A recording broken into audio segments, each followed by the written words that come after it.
So you need to log in with your credentials and maybe type something on the cell phone. Yeah. Well, I think it's already logging, maybe. Okay, and when it brings you to this window, there are options to select different like author keywords, and if you type like DFT, it gives you like several pages. And we need okay, I understand. Yeah.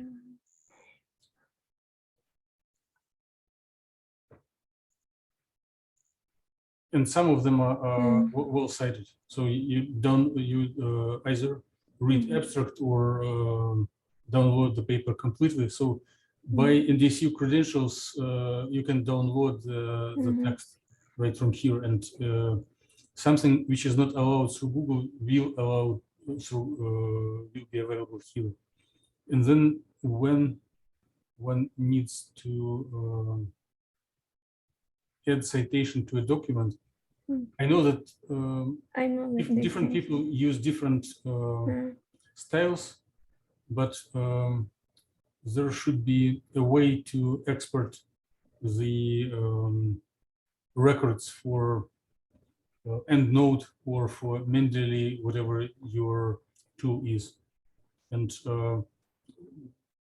of course, we are expected to cite only the things that we have read through, but technically it is possible to cite papers that we just found based on keywords, which is not a good practice, but this opportunity does exist. So just look through recent papers using this tool, and you will satisfy the... We need more latest version, like 2015. It's better latest, like 20 to 17 to 21, like this. Okay, I will do that. And okay. I have other question I will ask you later, like after finishing the group meeting. Okay.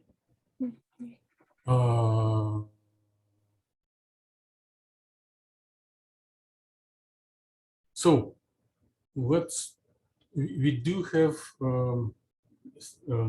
good afternoon, everyone. Many thanks for connecting and supporting these meetings. So next Tuesday will be quite busy. We shouldn't let any serious activity to a few days before the conference. So next Tuesday, I think everyone who submitted an abstract should make at least 5 minutes presentation of the poster on this meeting, especially those who didn't do it yet. There are 2 submissions to share updated posters by David and by Sarah today. So you have luxury of additional time to discuss and to improve. And then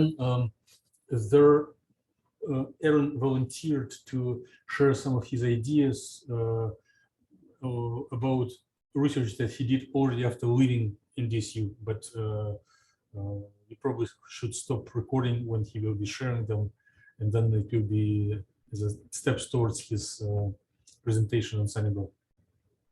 Aaron, do I interpret your email correctly? Yeah. Okay, yeah, thank you. So, David, would you feel comfortable sharing your screen?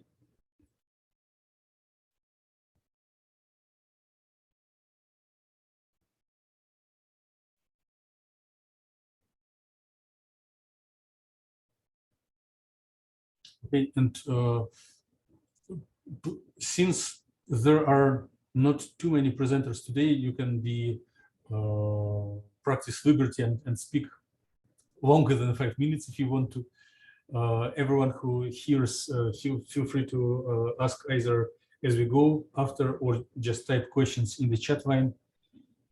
And any questions are considered positive as they help to improve the poster and get finally better impression on the attendees of the poster. And I really appreciate and notice that David acknowledges all attendees of this meeting in the last 3 lines of acknowledgement.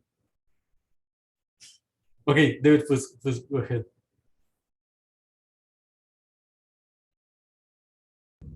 There we go. You hear me now?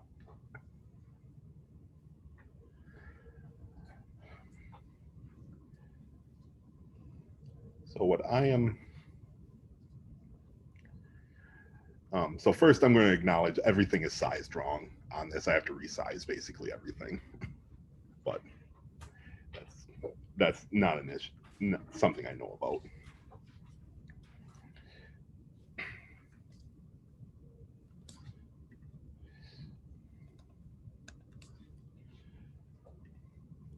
So what I'm looking at is I'm looking at 2-dimensional perovskites. I'm looking at 3 different models in this.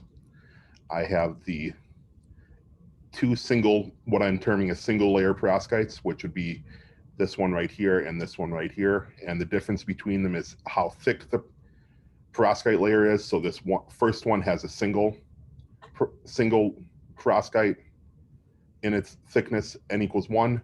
This one has 4, so it's n equals 4. And then my third model is a combination of these two placed together. So we have the n equals 1 with the n equals 4 on top of it, and I'm terming this as a heterostructure.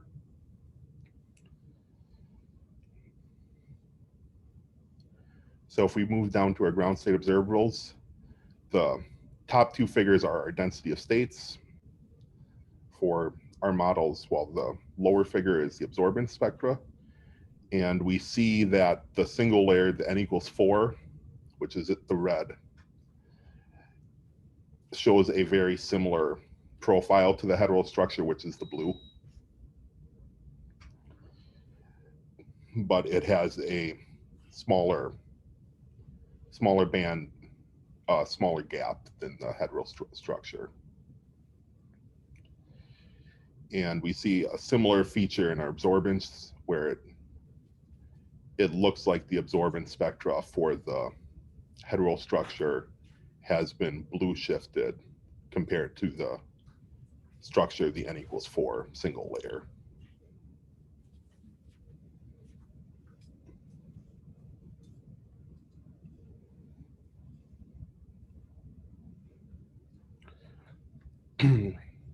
Here we see the non-radiative relaxation for our models. So the top row is the n equals 1, the middle row is the n equals 4, and the bottom row is the heterostructure model. And we see that especially in the single layer models, we have this continued existence of a excited state for a period of time after the initial relaxation, where that is not as visible in the heterostructure model.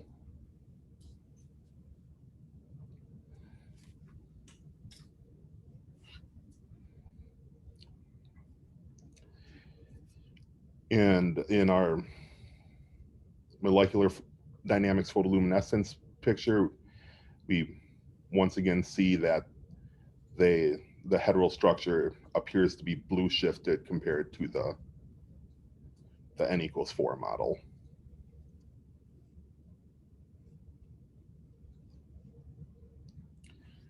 For our radiative relaxation, we see in the n equals 1 model, we see small peak in the intensity right at the excitation value, which is, I did not write it down, it's about 3.8, 3.9.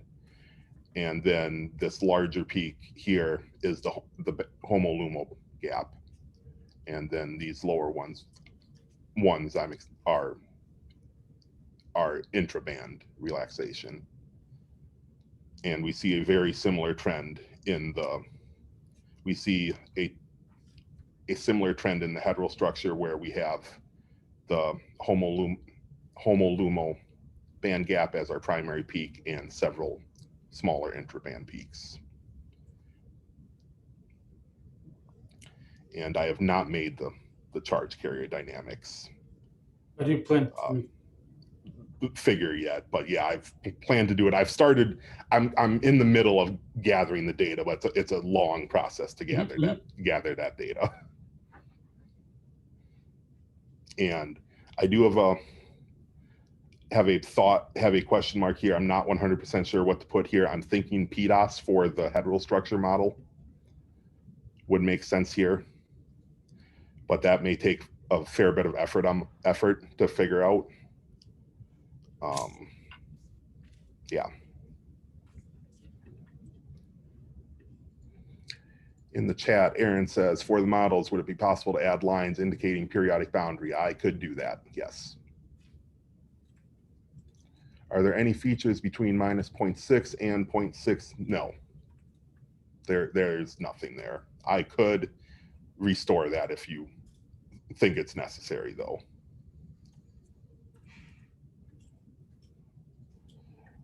So we see the band edge is at about 0.6 EV in each of them.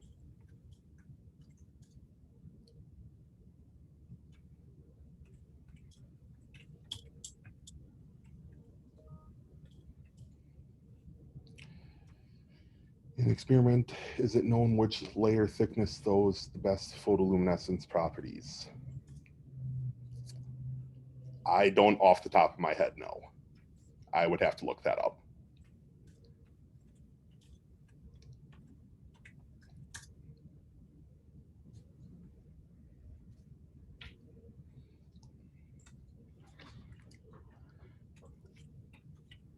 Why is n equals 1 and n equals 4 MDPL broader than hetero?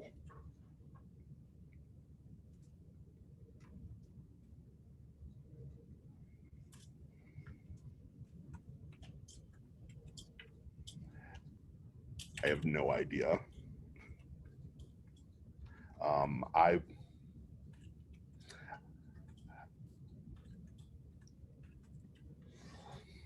As far as of all the ones I've examined, the homolumo gap is on the n equals 4 model, or n equals 4 portion of the model. As for why it's actually narrower, I don't know though.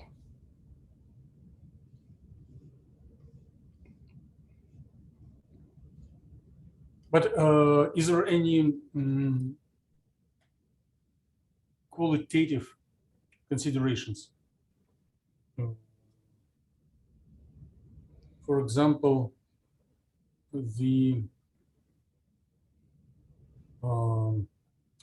when Aaron was presenting last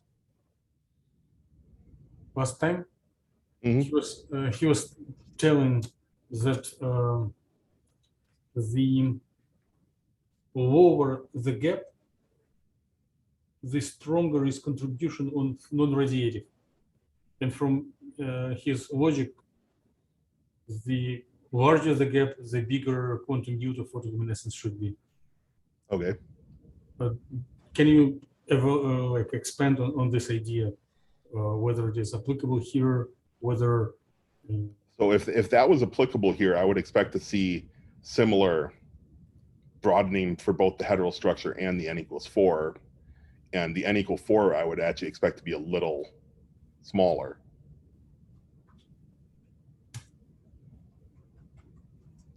But not only based on your data, but just hypothetically, what do you like? How do you think about it?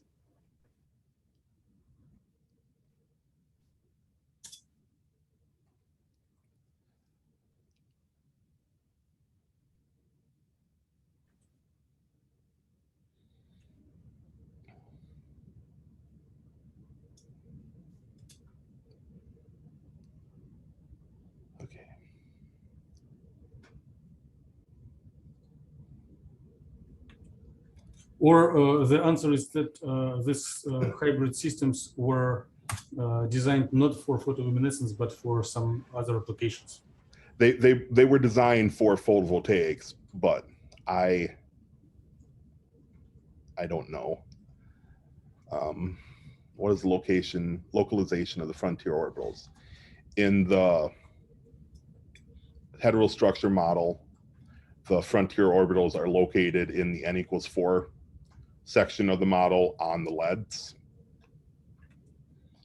In the single layer models, the HOMOs are on the chlorines, and the LUMOs are on the LEDs.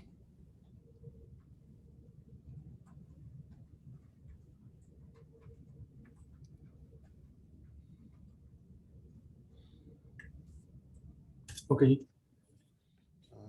Will there be space to show it, or do you plan to show it?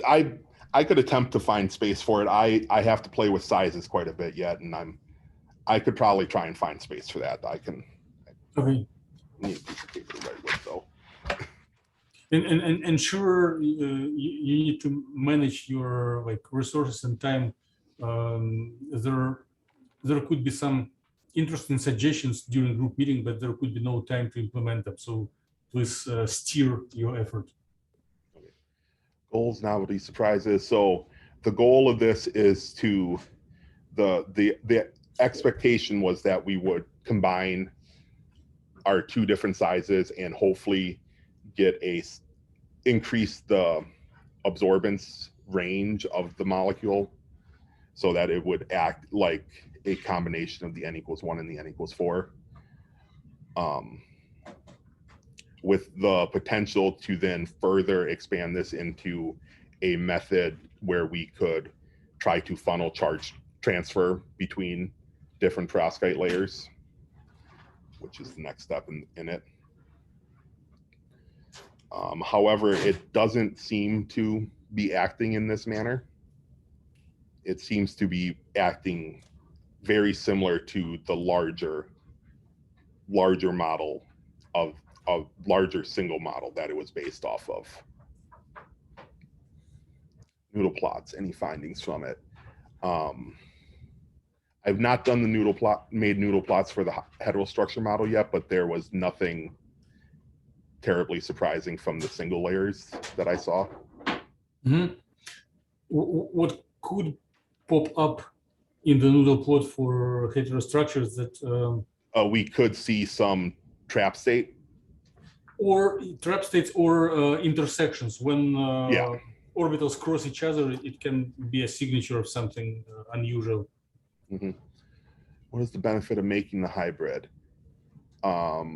So when you say hybrid, do you mean just like the hybrid in general, or this heterostructure? No, this heterostructure. You so kind of answered, but I was typing it before you did. So the reason we're making this, it's twofold. The first reason was we're trying to increase the range that it could absorb from, to offset some of the decreased efficiency you see in these models versus their bulk models. The other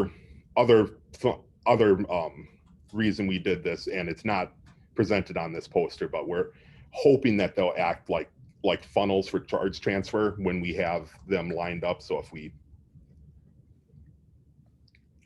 you imagine this as like this, mm-hmm. We're hoping that they'll act as funnels between layers. Okay, yeah, thank you. Orbitals, I don't have them on the presentation right now. So as I said earlier, the HOMO LUMO were on this.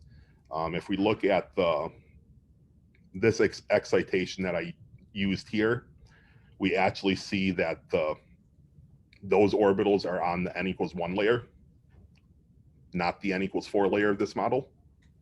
Mm-hmm. Every other orbital I checked on this model had the orbitals in the n equals 4 layer.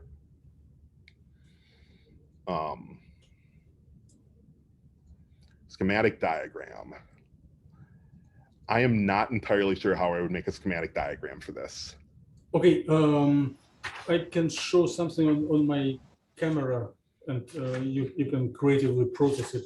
So one way, which is maybe not useful, is just to show that there is like number of layers and gap depends on it. But what would be maybe more applicable is to do as organic chemists do molecular orbital diagram. So system 1, system 2, and in the middle they're hybrid. When there are orbitals that inherit properties of orbitals of original system, and maybe as system gets combined together, there are additional splittings or intersections. So for visitor of your poster who observes it for the first time, it will be a challenge to get an idea what is the goal and how to interpret it, and making it as simple as possible could be helpful. Okay. Are there more than one way to place 1 and 4L together? Due to the periodic conditions of this, not really. I mean, we could set it up like this instead. But can one put them not along Z, but along Y or X, and maybe put... So if we would to try and put them along Z or Y, we would have to account for this space here somehow. So I could, yes, use several one-layer models versus do something like this. Right. Do you have a language? I do have. Okay. I do have where it's not on this poster. Where do I have it? I do have.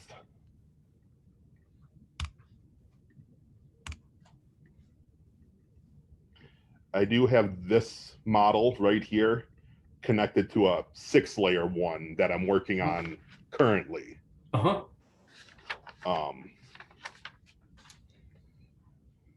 I don't have any data for that yet.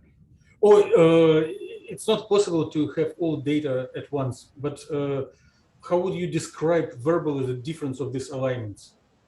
What are they qualitatively different or only little quantitative? Like what is the just try right now? So those would be different because the way we're assuming these, so if we were to actually have these in a solar cell, we would have our hole and electron accepting layers on this side.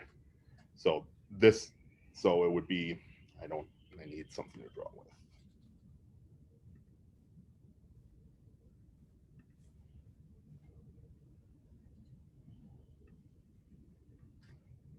I am not apparently good at drawing with a touchpad.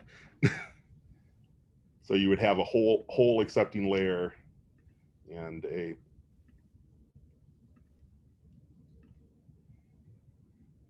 electron accepting layer like this. So if we were to put them side by side, how do I stop drawing? There we go. So if we were to lay them side by side like this, we're going to create a different structure along our potential photovoltaic cell than if we were to just layer them straight like this. Okay, so would it be correct to say that your present arrangement of this heterostructure uses organic dication as a insulating layer? So there is a so yes, it's acting as an insulating layer between our perovskite layers. So in theory, this n=1 should be insulated from this n=4 layer. Okay, and alternative way to merge these two different. So if we did them like this, these things wouldn't be insulated. They would be able to interact, and that's where we're hoping that funneling idea comes from. So potentially there are two types of arrangement: with insulation and without insulation. Yeah. Okay. Yeah. I like it.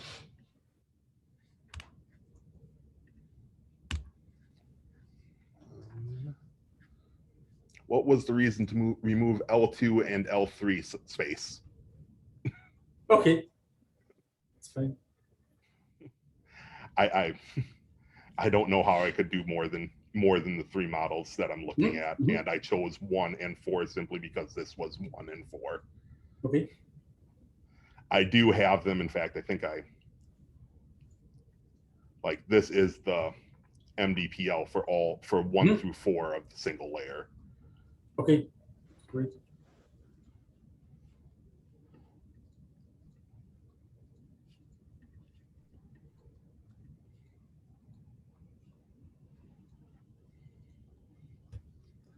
For this kind of soft lattice, did you test the response of total energy as a function of cell length? I did not vary cell length beyond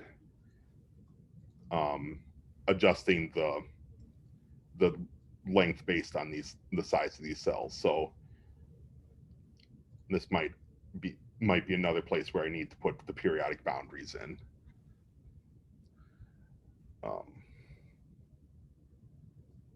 So no, I did not test that. Yeah, I have a question to Yvonne. Where this question your question originates from? What is like expectation? What do you expect anything special by making this test? I guess I'm just curious about the spacing between different layers and how this spacing is sensitive to the cell parameters. Okay.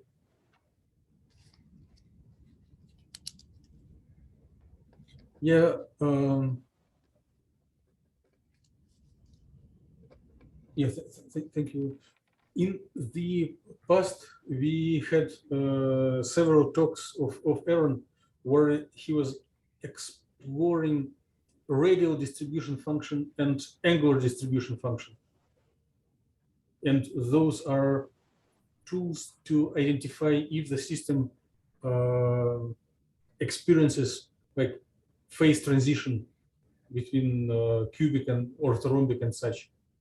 And on a long run, right now before the conference, there is no time for sure, but on a long run, maybe tests that Aaron was doing in the past could match the question of Yvonne to find if what is going on if one contracts, expands, or perturbs model in a different way. Like whether what will be the phase? Would it experience phase transition? Structure of phase transition. Whew. Yep. Are there more questions to David?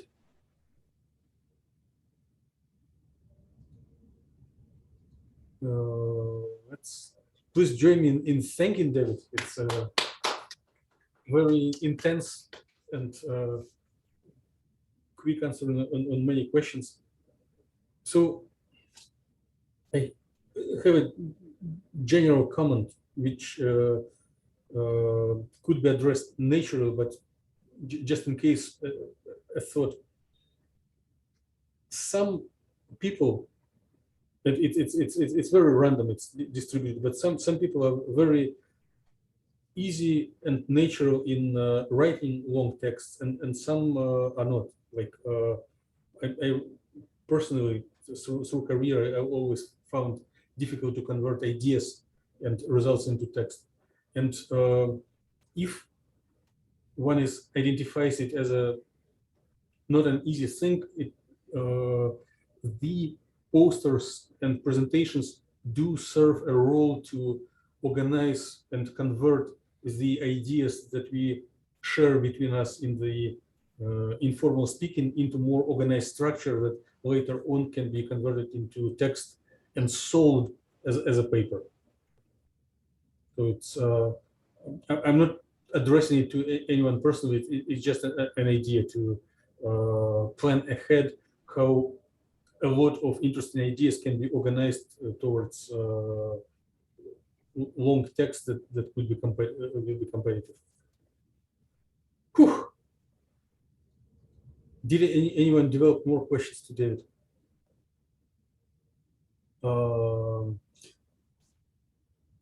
Typically, on conferences, the speaker who is next is already got some adrenaline and is ready to act, to be very active.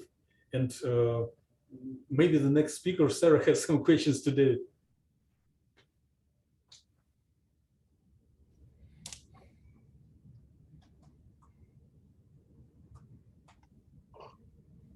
Question for David.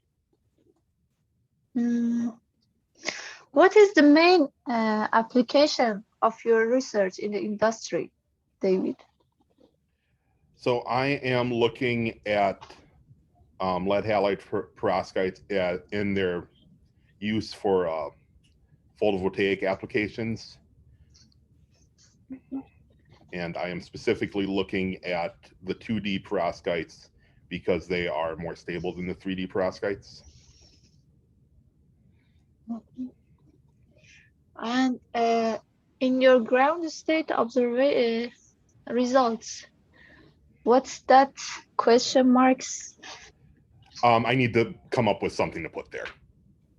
Oh, yeah, you are still working on the results? I haven't quite decided what to put in that spot is what it is. Okay. Thank you. Okay, yeah, thank you, sir. Dinesh, do you have any questions to David? Thank you for joining the meeting, and maybe you have some fresh ideas or fresh criticism.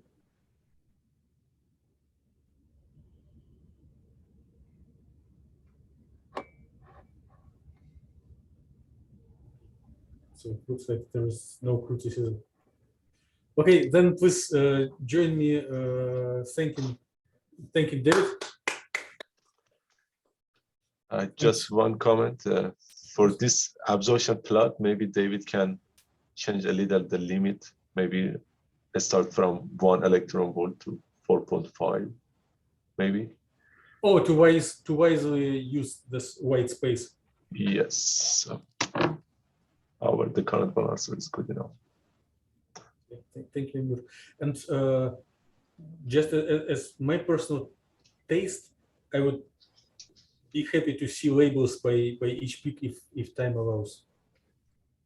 It's not that I'm crazy about labeling, but it makes it easier to discuss and compare. Okay. It is in my list of super.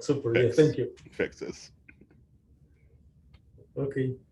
Well, David, unless you want to show something else, you're welcome to stop sharing. Sarah, would you like to share your screen? Sure. I'm not able to share my screen. Yes. I don't know how this Zoom works. I'm trying to set up all attendees as co-hosts, but Zoom was resistant. Yes, now it works.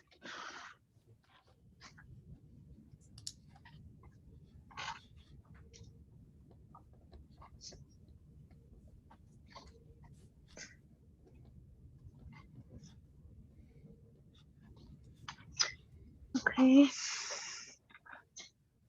So, hello everybody. Since clay minerals have lots of different application in many industries, like pharmaceutical, biomaterials, wastewatering. So in this work, we focus on the studying of the optical and photoluminescence properties of iron-doped montmorillonite. To this end, we utilize density functional theory and studied 3 cases for this system: the low spin, intermediate, and the high spin multiplicities. The results section divided to 2 sections and 2 parts: the ground state results and the dynamic results. For the density of for the ground state results, we plotted density of states for each cases from left to right. You can see that for the alpha spin band gap, it's kind of big, larger than the beta spin, and this pattern is observed for all 3 spin multiplicities. Next, we studied the non-adiabatic calculations or the dynamic calculations. From this picture, from left to right, again, you can see the results for the charge carrier as a function of energy and space. For the low spin multiplicities, intermediate, and the high spin multiplicities, you can see from the low and intermediate spin multiplicities that the hole relaxes faster than the electrons. And you can see the spatial pattern of the electrons and holes in case of the space. And also we plotted the emission and excitation spectra and the absorption spectra for each cases. We observed that the most dominant, or the peak with the highest intensity was corresponds to the HOMO to LUMO transition. And also we observed that for the high spin multiplicities, we didn't see any transition below range of energy excitation, which was for about 4.6 electron volts. For the high spin multiplicities, in the case of the beta spin components, we also studied 4 different transitions, which again shows that the highest the peak with highest intensity corresponds to the HOMO to LUMO transition. Also, from the spatial pattern of the photo-induced charging of the surface of the montmorillonite, in case of the high spin multiplicities in the for the alpha spin, it shows that these minerals are a good candidate for the photocatalytic applications. Yeah, that's all for me. Oh, okay. Well, please join me in thanking Sarah. I think we can have a champion group meeting because of the extremely short time. Thank you. Yeah, I was just trying to make it short because people get bored during the real poster presentation. Yeah. So, paper is open for discussion.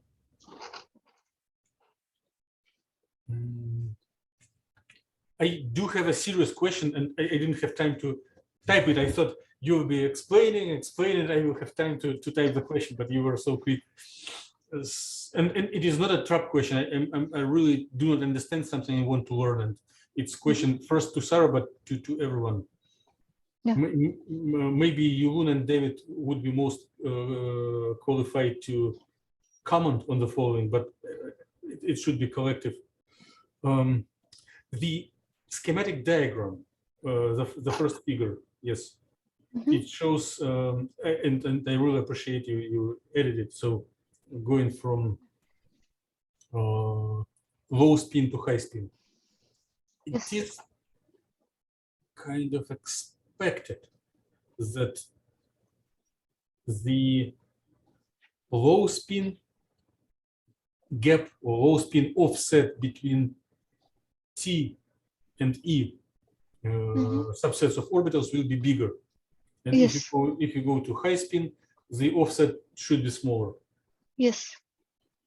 But if I'm bored to look onto details and just try to compare this schematic diagram with presented figures, I do observe the following trend.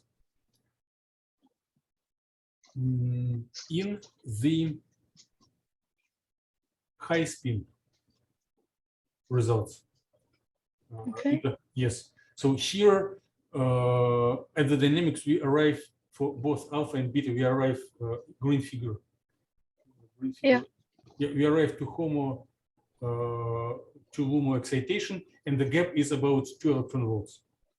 If you look onto the same figure for low spin, the gap for both alpha and beta is smaller. So Yes.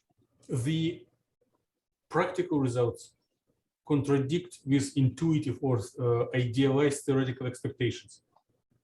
So based on results shown in these figures, the high spin provides bigger band gap than low spin. It's probably too late. We cannot change results. It is what it is. But Yeah. how to interpret it? Is it normal, or it is something is wrong, or it is a discovery? So Sarah, please try to comment what you think, and I'm also asking everyone, especially you and David, to just share any thoughts on this observation. Yeah, you mean why the band gap is bigger for the high spin? It should be smaller, but it is bigger. And for the low spin, it should be larger, but it is smaller. Yes? But why? I guess maybe it's because of the presence of the iron, the transition. But atoms. those all are iron orbitals. This 5 orbitals that you show in schematic diagram belong only to iron. It's iron D orbitals.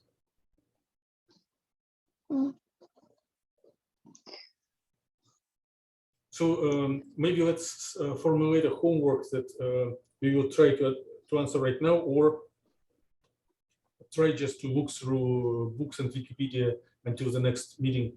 Why the high spin is expected to have lower gap?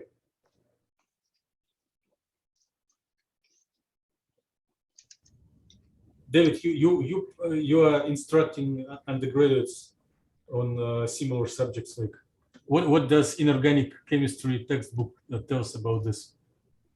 Well, so the reason that you get high spin versus low spin is that delta O is greater than the energy to pair electrons. So if it's that energy is smaller, they'll fill the EG first. If it's bigger, they'll fill the T2G first. Okay, Delta O is the octahedral offset. Just a second. Before we go further, can you write this simple equation on the piece of paper and show into your camera? Like delta O bigger than energy of pairing, or smaller, and just show.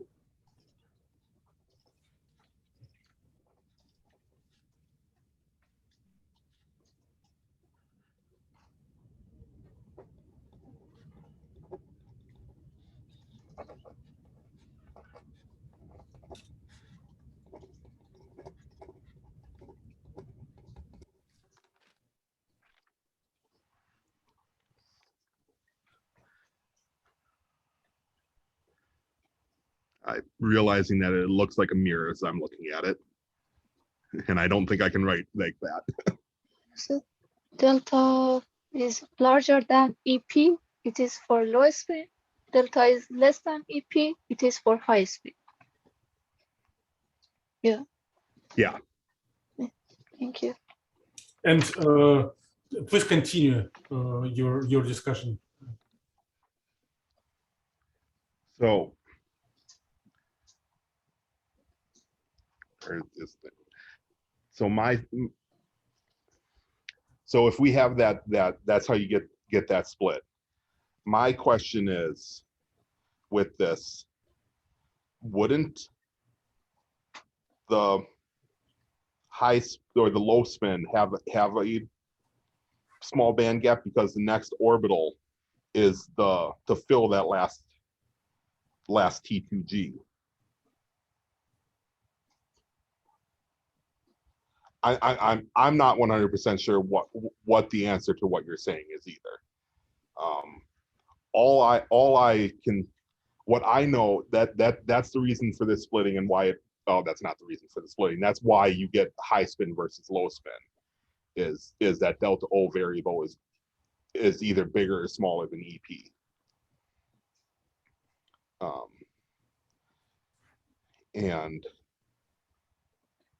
But what the size of the band gap is between them, I don't honestly know. So if the mid spin, what I'm more curious in is what is the total energy of these systems, specifically the total energy of the mid spin system compared to the other two. Because in my head, the mid spin system is a spin flip excited state.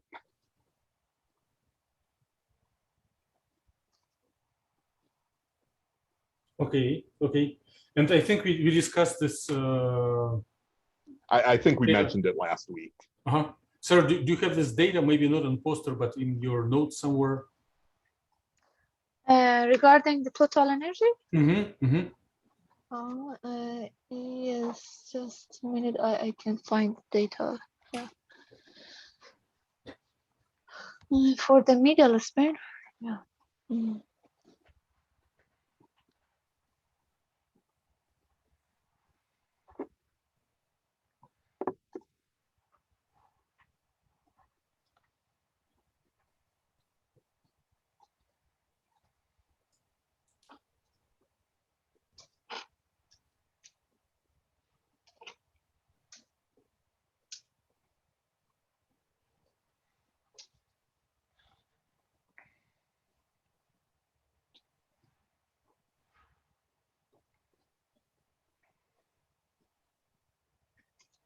So I think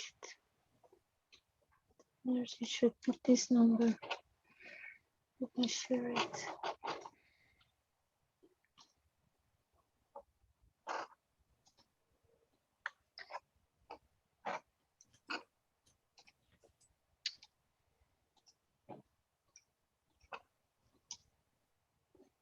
oh, Sarah is typing.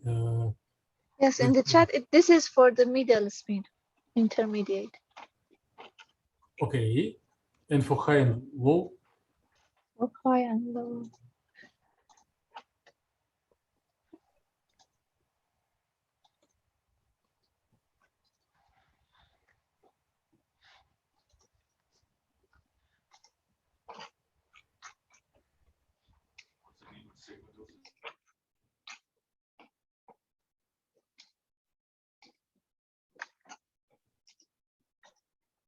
This is for the low.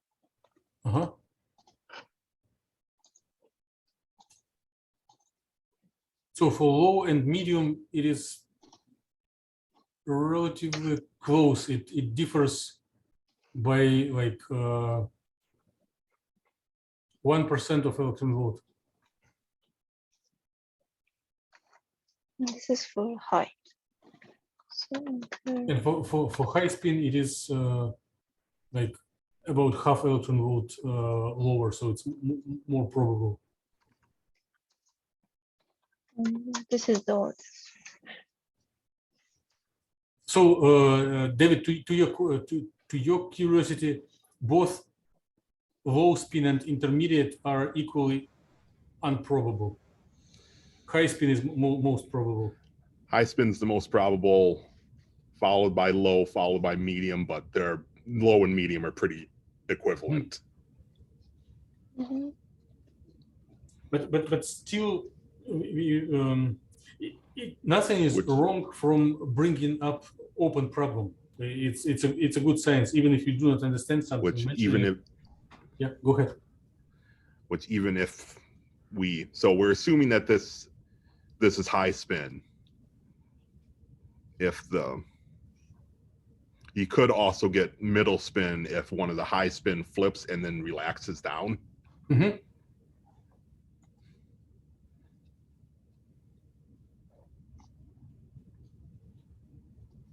So I do have a idea which can be. I'm not sure if it will help us to do anything, but just bring it up to the discussion. The diagram and results do contradict each other, but diagram and results are using different representation, different paradigm. In the diagram, we assume that a given orbital of a given energy can be occupied simultaneously by electron up and down, right? Mm-hmm. And we have total 5d orbitals. In all results, and it starts from the Quansham equations in the methods. So would you navigate your mouse to upper right? Yes, upper right. The methods, like where you start equations. Yeah. Yes. So you have two equations for alpha and beta spin, and each of them has this epsilon eigenenergy. Epsilon. Yes. This one and next one. So for the same number of the orbital, we have different indices, alpha and beta, and these energies do not need to be equal. They're different. And this representation is different from what we show in the schematic diagram. So maybe the partial answer onto discrepancy is on this different ways to think about it. And I want to believe that approach practiced in the calculations is more healthy, is more correct. That energies of different spin do not need to be equal. Mm-hmm. I would be very interested to hear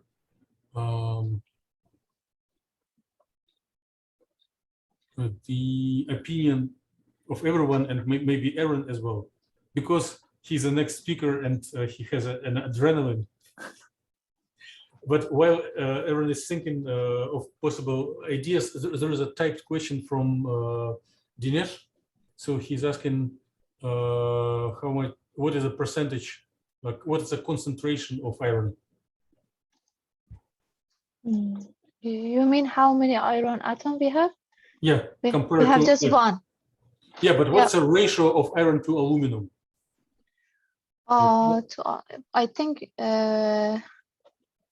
for the aluminum, we have 3 aluminum and 1 iron. Yeah, in the intermediate sheet or in the octahedral sheet. Yeah, we have 3 aluminum and 1 iron.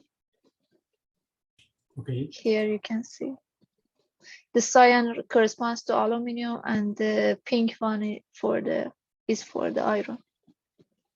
Mm-hmm. Yeah.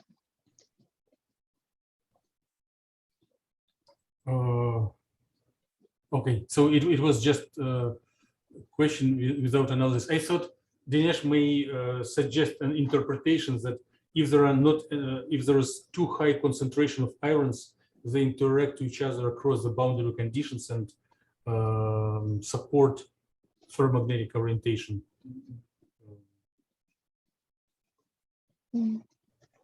Okay, so Aaron, do you have any suggestions or just ideas in which direction should we think to balance this discrepancy between schematic diagrams and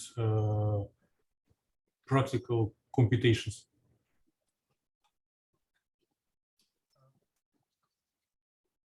I guess practically, we just have to consider that we don't just have an iron atom, there's also a clay. So looking at the density of states, so for the low and middle spin multiplicities,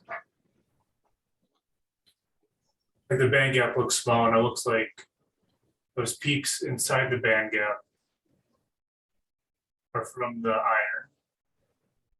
But then for the high multiplicity, like Sarah, do you know if that's purple peak?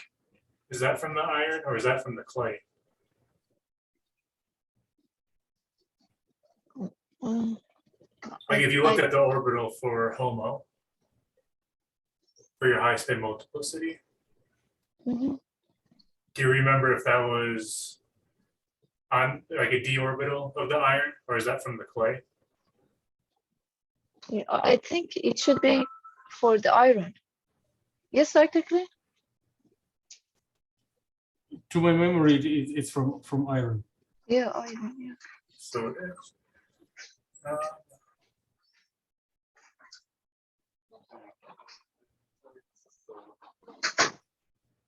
I guess at one point, wasn't there something unusual, like a bunch of the d orbitals were like missing from the density of states?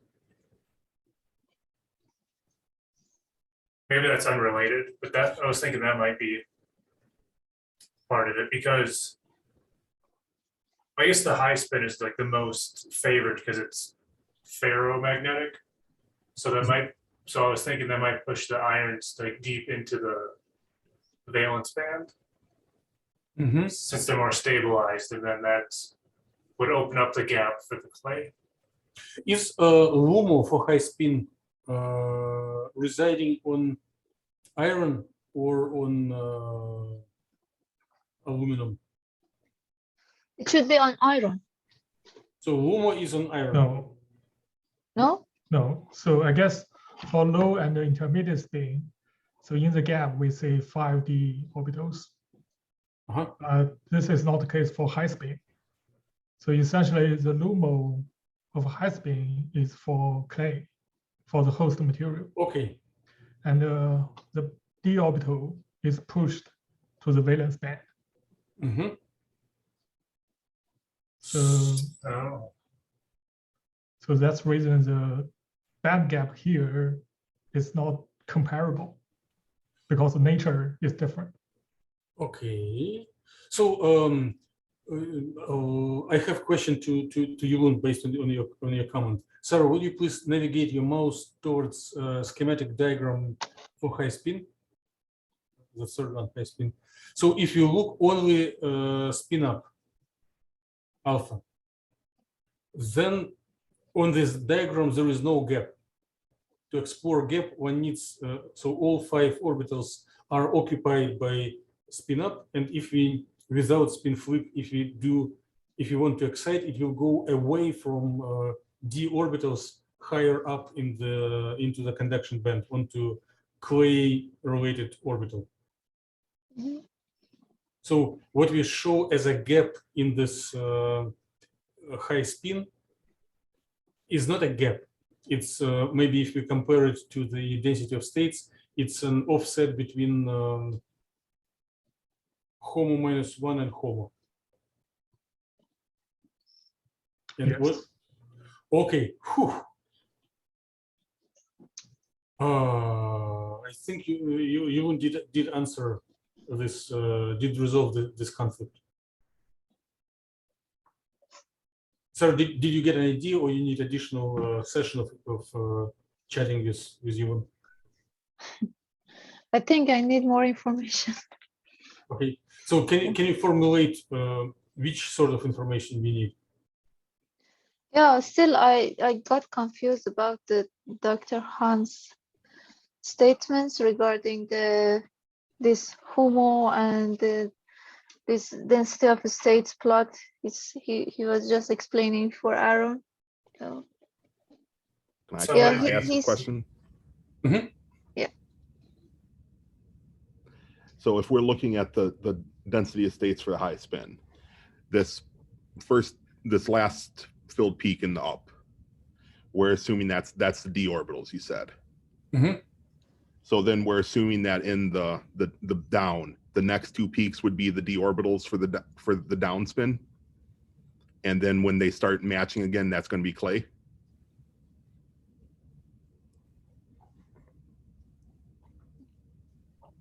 So essentially, for spin down, in the middle, we do have 5D orbitals. So those two peaks in the middle there, those are the 5D for spin down.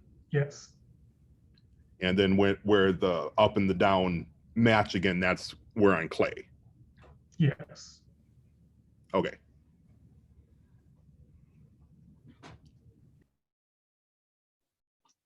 Yeah, thank you for discussion. But Sarah, please formulate your questions.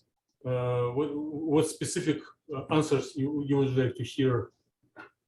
Yeah, I would just like to hear more explanation about how you understand they are from this, how you understand this, the peaks corresponds to iron or the clay. How we understand. Dr. Han, can you please? I guess previously in your manuscript, you have the pedals, right? Excuse me, what? The what? The partial density of states. Oh, okay, yes, yes. And you can get this kind of information from pedals. Yeah. Okay. So maybe one way to think about it is like, so those empty purple peaks in your low and middle spin, Okay. like your LUMOs, are so the LUMO for each case. That as you go to high spin multiplicity, they flip to the other side and become blue peaks. So they don't disappear, they just flip to spin down.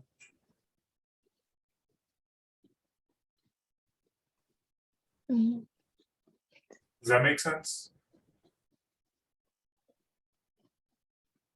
What do you mean by flipped? Spin down. I don't get. Aaron, can you please just explain a little bit more?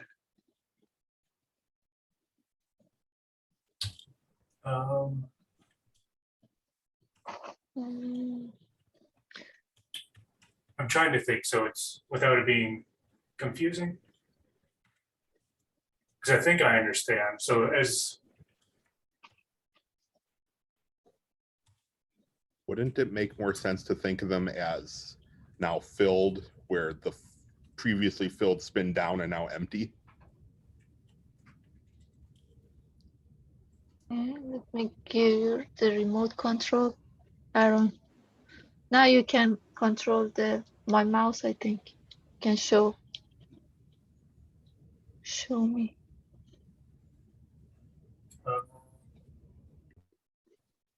at least the way I was thinking about it, like when we change spin multiplicities, you change like which d orbitals are spin up and spin down. So it's like this peak here like flips to the other side. I don't know if that's the correct way to think about it.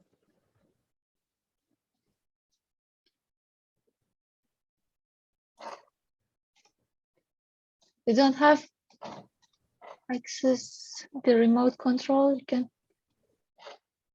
Let me check if Aaron is. Here I said that Aaron. It said also. Maybe make him co-host, and Aaron, maybe you need to request screen control from Sarah, and then you can. Yeah, I already gave. Yeah. Now. Yeah. Yeah. Oh, there we go. Yes. Yes. Yes. Mhm.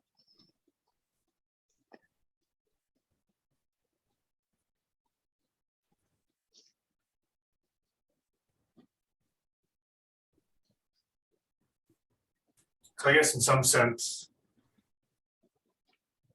in your low spin multiplicity, you can have an unoccupied spin up d orbital. Mhm. But as you change spin multiplicities, essentially flips to the other side of the graph.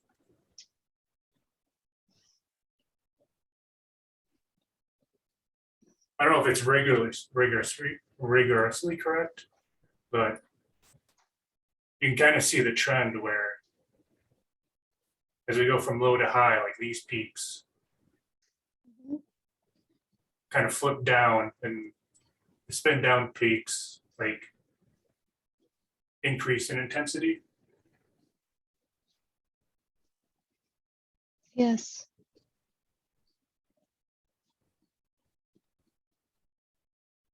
And so then that removes the small transition energies, because it would require a spin flip to have a transition of like 1 eV.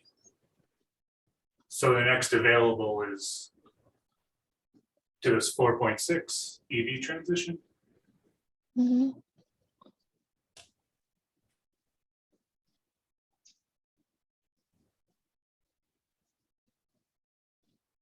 Okay.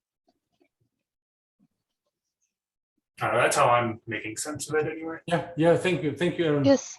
Thank you. Yeah.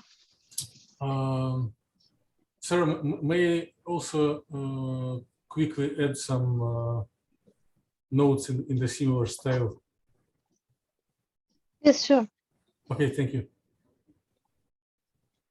So I wonder if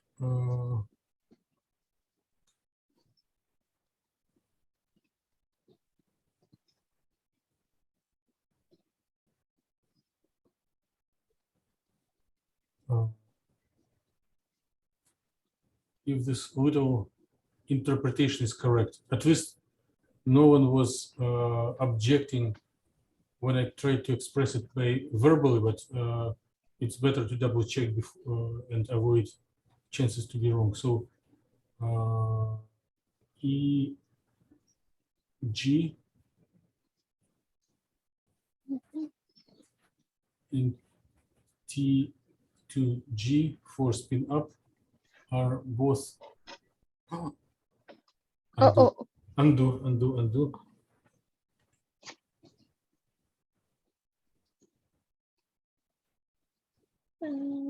Maybe Control C.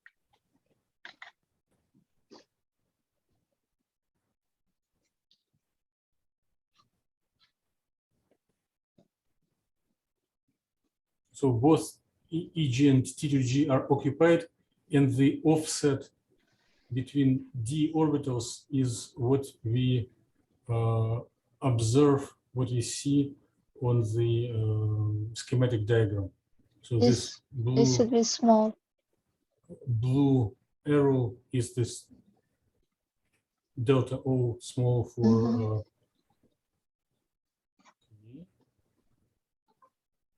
and the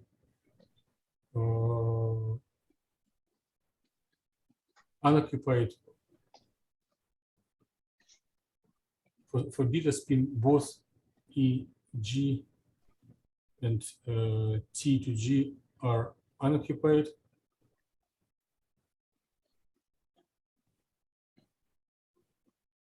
And their offset is what we see on a diagram, and it is not very different from alpha and beta. But actual gap that contributes to optical properties is coming from like clay to iron, or iron to clay. So the optically active transitions, at least in high spin multiplicity, are not iron D to D transitions, but either for iron to clay or clay to iron. Okay. Then there is much less conflict between schematic diagrams and in the calculations. Oh. Okay. Yeah. Thank you. Yes. You can withdraw writing privileges so they do not control your screen. Thank you. Okay, thank you.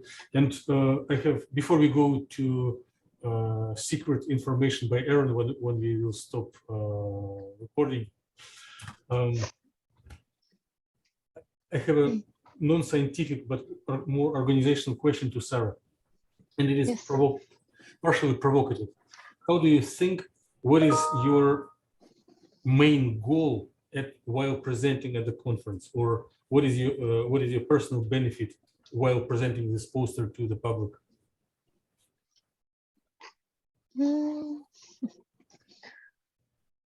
What is my benefit? Yes. Yeah, I would like to just share this knowledge with other professors or students who are working on the clay particles. So then I can make some connection with them, and then yeah, we share our maybe knowledge with each other. My knowledge in this field is so limited, so I just like to expand it. Yeah, and very good answer, especially the last part.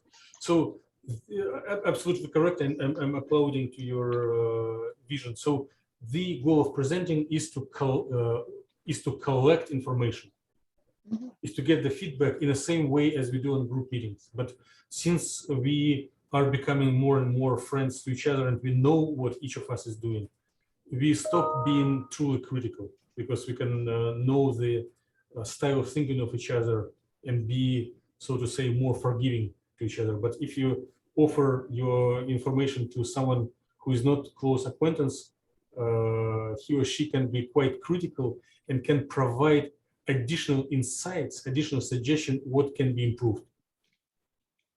So exactly. the goal is mostly to absorb new information from the visitors. So poster provokes them, they speak something, and you report or memorize and get benefit to your project. Yes. Okay. Yeah, thank you. Okay. Any more questions to Sarah?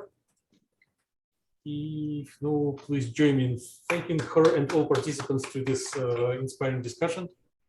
Thank you. Any changes towards poster are great, but on coming Tuesday, the time for practice talk will be very limited for everyone. So I'm discuss something related to the group. So the Kay, would you like to briefly show your updated slide and just tell what is new? I think we all are tired, but next week will be harder. There will be much more new material, and if we just quickly glance through novelties right now, it will save our mental sanity for next Tuesday.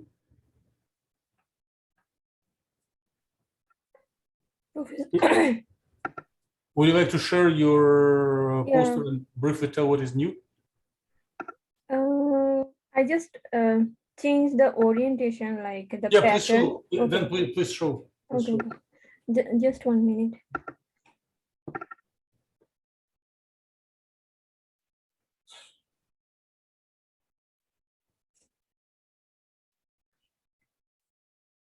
Let me share the screen.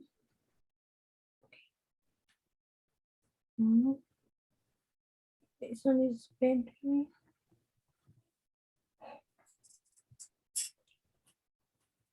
So here I want to add like goals. I don't know if it's correct or not, but I just summarize the goals here. And there was the repetition of the equation. in the Mhm. computational details. So I removed those things. And another thing, like I just changed the figure Mhm. as you suggested before. This is the change actually. And because there was just a few empty space, so I add this equation. Oh, sorry, what happened? Probably you have multiple Yes, yes, slides yes. in your file, and you went to like slide number 2, number 3. Yeah, it's this one. So slide number 1 and 2, both are same, just the background color is different. Mhm. Like this light green and that one is deep. So I don't know which one you will like. So that's why I use both. It looks better, I think. It Okay, looks better. And also here I add these two things. Good. This week actually I didn't get any chance. Otherwise I will send you this updated copy before. But yeah, next week I will present. Okay. those. So And uh-huh. yeah, after the group meeting, I need to talk with you about the paper review comments. Yep. Okay. So for the poster, what on your opinion, what is the weakest part, or what needs improvement? What you think is not yet logical enough? Like what you want to improve, or you think it is already perfect for your own? No, assessment? there is nothing perfect. Like here, these things actually I want to add this section. But if I add here, then what will happen? The upper figure. And you can see that there is a lots of space here. So this is, I don't know how to fix these things, like this portion, actually. If But, that's what you so- want, the upper is non-radiative. Sorry? That's what you want, the upper would be non-radiative. Top, David, are you talking about right, top right? Yes, right where the mouse is, give or take. I do have a comment though that's bothering Yes. me just looking at it. Okay. The arrow from PL is double-headed, where all the other arrows are only single-headed. Yeah, I will change it. Oh, I will use one arrow. But it's not looks good. Like I just somehow I just did that. If anyone give me suggestion how to make it better, then I will do that. Like anyone, Professor or Aaron, David, Okay, London. so your own assessment of the poster, you're just thinking about the space management and visual presentation, but Yeah. do you see any, do you plan any improvements on the logic, or the logic of the poster is basically done and you're happy with it? I did this from my side. I need your feedback.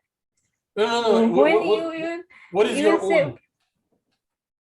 my own? Yes, your own vision of the logic. Yeah. What's going on? Okay. No, it's not okay. Still now needs some improvement. It's not looks good. It's a poster presentation, but it's not looks like a perfect or something. So I already shared with you the updated copy. yep. No, it looks good. I just don't have any major criticism. And maybe your top right title, it just says non-adiabatic, Okay. but maybe non-adiabatic dynamics. Non-Adiabatic dynamics. Okay.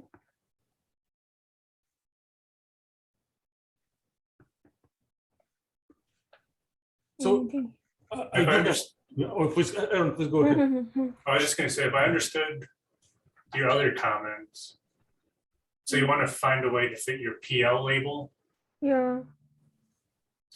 I mean, you could just squish the whole, like your green and blue figures right a little bit. Then you could put your PL label on the bottom half. And on the top half, you could have a label that says non-radiative. Yes.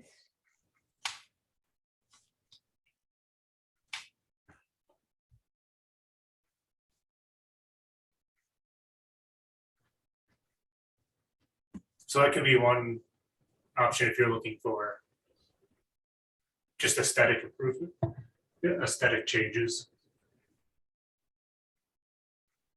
And a little bit of blank space, like, isn't a bad thing. If there's too much like going on, it can kind of overwhelm people as well. So it's, Yeah, there is a lots of space, and I don't know what should I do with this, because this figure is this figure is small, only one figure, and others are the combination of 2 or 3 figures. I mean, if you wanted to fill space, you could just stretch it and Right. bother a meter with it. Oh, if I stretch it looks bad. Like if I spend this much. You might be able to remake that emission spectra figure, you know what I mean, with just like a shorter, wider aspect ratio. Because if you make it like that in the first place, it should still look, you know, good. It won't look, you know, squished and stretched. Okay. And then you might be able to fit your, you know, your photoluminescence and your emission spectra labels horizontally at that point. And then it would kind of fill out that, you know, that width a little better too. Okay. The problem with that idea is then you would have to rearrange your middle bottom area a bit, which I think you might want to do anyway because of how it's arranged right now with specifically the Redfield tensor equation is just so much higher than the autocorrelation. Yeah. You have to like.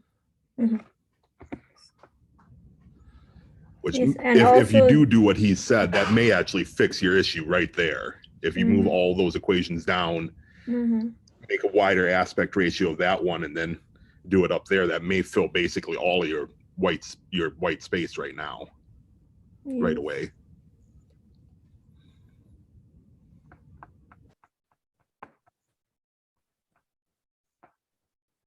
And just as a warning, even if you do make your poster perfect, chances are ink will end up on the poster by the end of the night. So it won't stay pristine.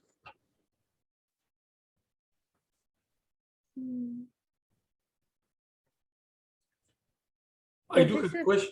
Yeah. Okay, you started to say something. Yeah. So, what's your opinion? You are thinking something. So what we are discussing right now is, I hope, is recorded, so you can go over it if you didn't mention, if you didn't record something. But I do have a question, not about visual appearance, but more about logics. Yes. And I want to hear, Kia, what you think on the following question, and maybe later we contribute by the whole group. So what do you think of the particle in the box concept? How and why it is used in this poster?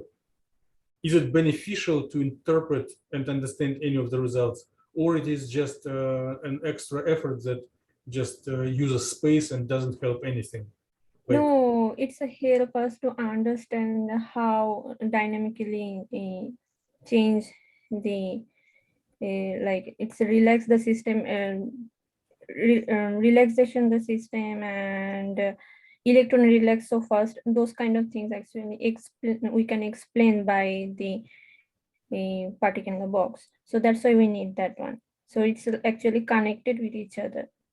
okay, good. I like to hear your enthusiasm. And just in case if anyone starts to ask, you are aware of this concept. So you did read textbooks and Wikipedia, and you can reproduce equations for particle in the box, right? Yeah. Yes. Sorry, can you repeat? The things? If anyone tries to examine you. Like, can you memorize and reproduce equations for the particle in the box theory? Like, what are the energies and what are the wave functions? Equation or just explanation? Equations. No, it will be a conference of theorists, and it would be like I'm just want to know ahead if anyone asks you to write an equation right on your poster, will you be able to do it? I just need to check, and then after that, yeah, I will able to, because So please yes. explore your whenever you took quantum theory or look in Wikipedia, the equations for energy of particle in the box and shape of orbital. So if you do not memorize it with closed eyes, please reach this level. Okay, now let me ask Aaron. Another thing, like here, like this equation is, I didn't remove off. Nuclear trajectory, along with the nuclear trajectory, this section I can like from this side to, I can put it here, then maybe in this space will be removed, and then in computational details I can add other equations. Right now we are not talking about adding equations to the poster. Okay. We are thinking about having equations ready to be presented directly from your thoughts. Yes. Like memorizing rather than writing. But Aaron, may I ask you to comment just your assessment? How do you see, what is your vision of role of the particle in the box concept for interpreting this poster? Like any thoughts and connections, because you were doing it for three-dimensional models. Can you just try comment?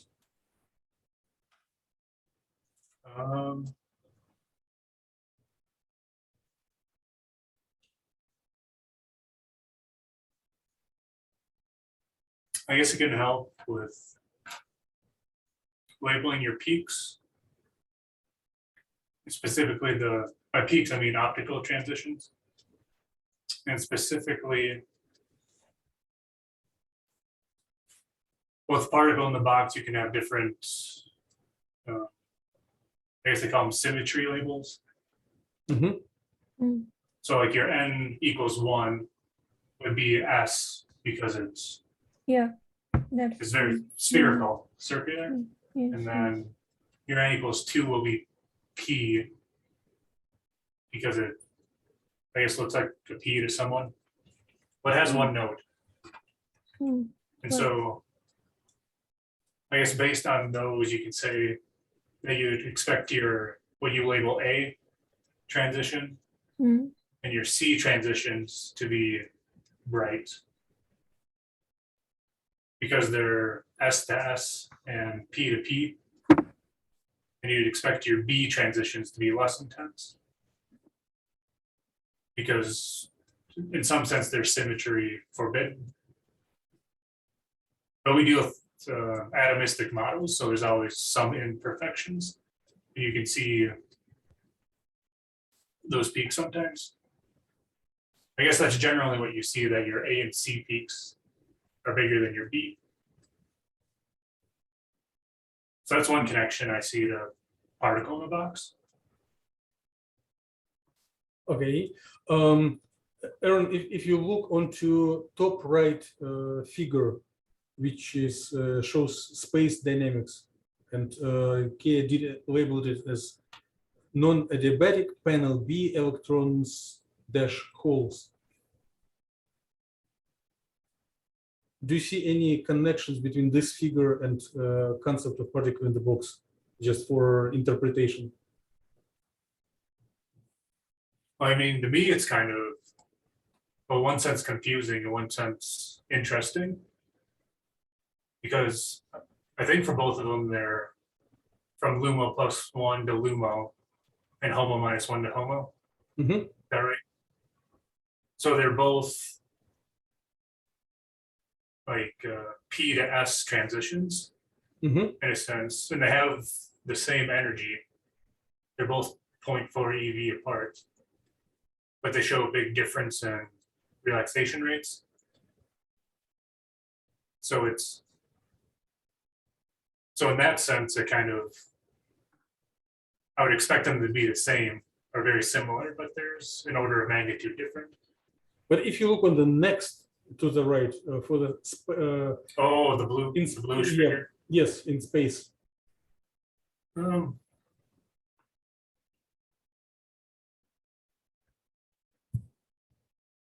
Yeah, early in the dynamics, so like from -3 to 0, there's not a lot of density in the middle, which makes sense because that would be a node. And then it's localized to the edges, and then as they go relax to the HOMO, there's more density in the middle. It kind of fades near the edges. And would the reference to eigenstates of particle in the box help to interpret it better than without? Like, I feel it is like quite natural if we remove the diagram in the center, this orbital energy in the very center, then understanding and interpreting of the blue figure that we were just talking is too much mysterious. And if you look on the orbitals, it is like natural connection. But I'm missing right amount of right words to make this connection more bright.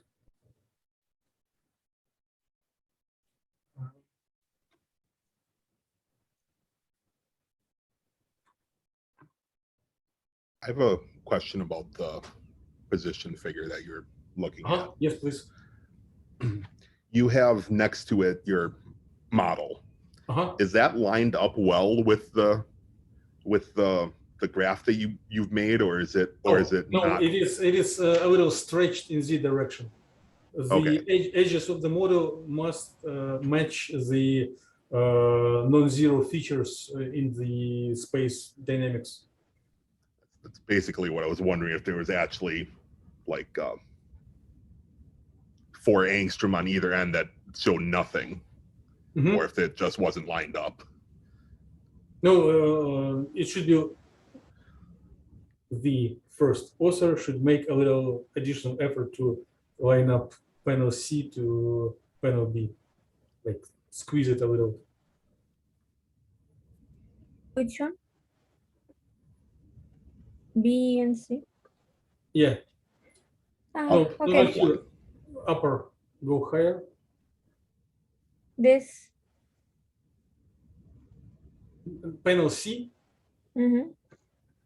So this one is too much stretched in the Z direction. We need to zoom it out to make it a little smaller. Okay. Okay, what is your impression? What is your impression about comments of Aaron? Do you agree, disagree? Do you have some questions? Did you want it to explain it in the same way?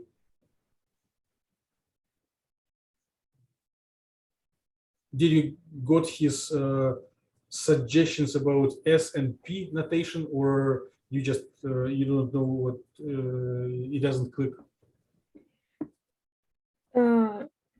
Whatever he said, like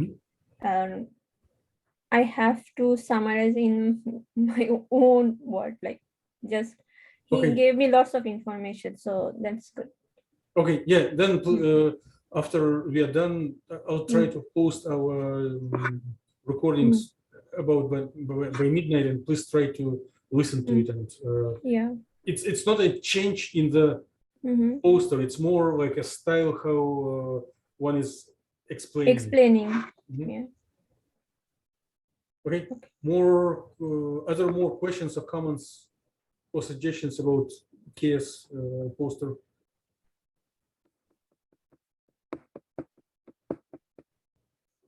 I would recommend that you angle the Redfield tensor graph just a little bit so you can actually see what's the background of it.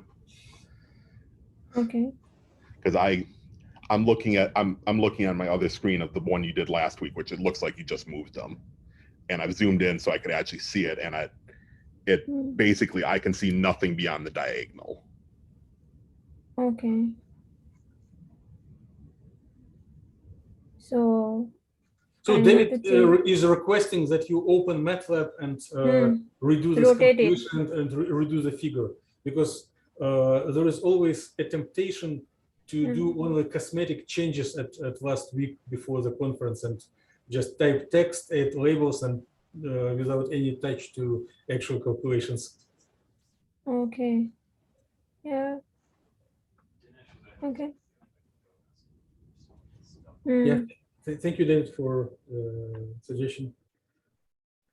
Any more questions? Questions 1, questions 2, questions 3. Let's thank Kay and all contributors to discussion. So I think the formal part of the meeting is done.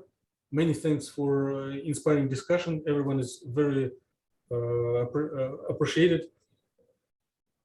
Please, if you didn't present today or never presented in this season, please plan to have a draft or even final version of your poster next Tuesday. And I'm specifically looking at London. Yeah.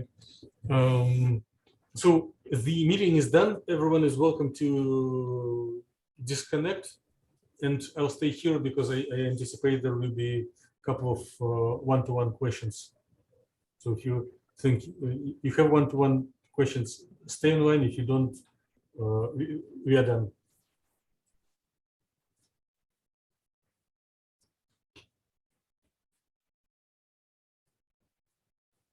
I have a quick question about the posters. Yes. So I heard from the organizers that I got accepted for oral talk. I couldn't quite understand, but I think in their email they said that since I have an oral talk, they were going to pull my poster abstracts just because they're trying to like limit the number of presenters at one time. I emailed back requesting, I emailed back Kalana just to make sure I understood her correctly. So I cannot answer for them, but they may, just based on the common sense logic, they may request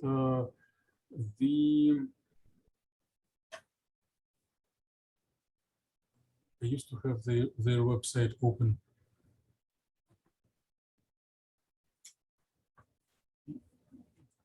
If I don't, I can reopen it. Or maybe, Aaron, you can just share your screen and open browser. It will be quicker. Yeah, and see which abstract pops up. So it looks like they want to hear your chirality talk as an oral one.